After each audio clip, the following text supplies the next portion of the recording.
how to use Google Authenticator. Hey everyone, welcome back to the channel. If you are new here, don't forget to hit the subscribe button and turn on the notification bell to not miss any updates. So, do you want to make your online accounts much more secure?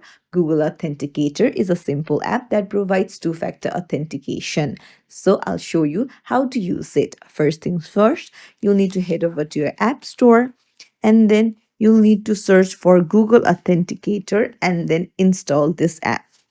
Now, once it is installed, open it up and then you can either add a code or sign in. If you tap on add a code, then you can begin with scanning a QR code or entering a setup key, or you can sign in using your Google account.